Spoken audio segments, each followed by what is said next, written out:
Yo mga men, another day, another katay.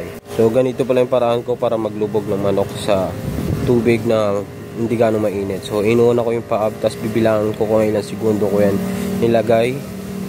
Yan, tapos ikot-ikutin ko lang para yung init ng maghalo-halo. Tapos yan, check ko yung paa.